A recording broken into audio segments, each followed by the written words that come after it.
česa ne maram nositi? A vse razumete vprašanje? Tako, česa ne maraš nositi? Ali rada nosiš krilo? Ne. Torej, ne maram nositi rodilnik. Krilo je srednjega spola, srednji spol ima v rodilniku končnico V okviru projekta Izzivi medkulturnega sobivanja delam z dijaki priseljenci, katerih materni jezik ni slovenski. Večina teh dijakov prihaja z Kosova, torej je materni jezik albanščina.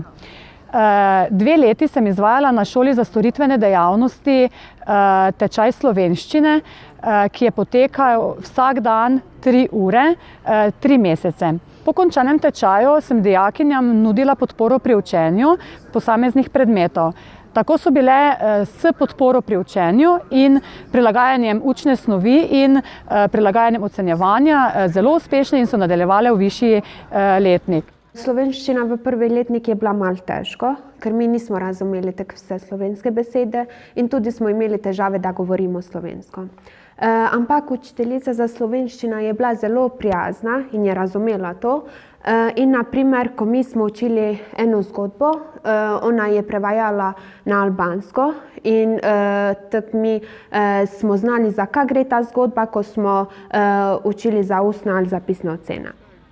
Zelo pridne so, zelo vestne, opravljajo vsa dela, ki so jim ponujena, zelo si želijo postati prodajalke, zato jim tudi omogočamo, da v naši trgovinici, ki jo imamo, trgovinici Trend Boutique, kjer prodajamo rabljena oblačila oziroma oblačila, ki jih kot prostovoljci zbiramo po celotni Sloveniji, ta oblačila potem tudi prodajajo. V trgovini se naučijo potem tudi slovenskega jezika, bontona poslovnega, naučijo se tehnike prodaje, naučijo se, kako prodajati potem v pravih trgovinah, kjer pač tudi želijo dobiti kasneje zaposlitve. Mi se učimo veliko o tekstilju in zbiramo oblačila, ko so že uporabljene.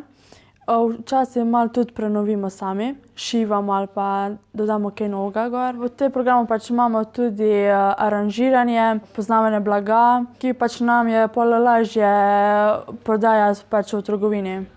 Da bi tem dijakom olajšali prehod v naš šolski sistem, organiziramo tudi medkulturne dogodke, spodbujamo sistem tutorstva med dijaki, to pomeni, da tisti dijaki, priseljenci, ki so že dlje časa vključeni v naše izobraževalne programe, pomagajo novim prišlekom in na ta način se ti dijaki, novinci počutijo bolj dobrodošle, bolj sprejete, ostali tutorji pa pridobivajo veliko socialnih veščin in pa občutek odgovornosti.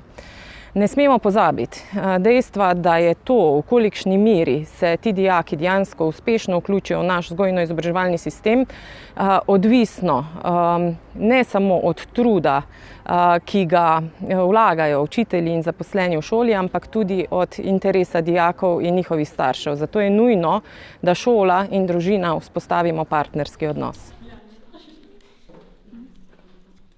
Leona je prav tako dijakinja 2. letnika programa Trgovec in je lansko leto prišla v 1. letnik brez znanja slovenskega jezika, direktno iz Kosova in s pomočjo teh tečajev in s pomočjo tega, da smo pač profesori se zelo prilagajali njihovemu znanju slovenskega jezika, je zelo napredovala, imela tudi zelo dober uspeh ob koncu leta in lahko rečem, da je res ena najbolj vestnih dijakinj v mojem razredu. Živijo, sem Leona. Napisala sem svoje občutke od prihodu v Slovenijo. Priti v tujo državo, ko ne poznaš nobene osebe, ko ne znaš govoriti, je nekaj zelo motečega. Ko sem prišla v prvi dan v šoli, je bila žalostna, ker nisem spoznala noben učenec. Potem, ko sem začel počutiti nekoliko samozavestno, ker sem verjel, da mi bodo malo pomagali. In tako se je zgodilo. Tudi društvo mi je pomagalo. Učitelji niso pritiskali name. Začel sem tečaj in leto zaključil z dobrim uspehom.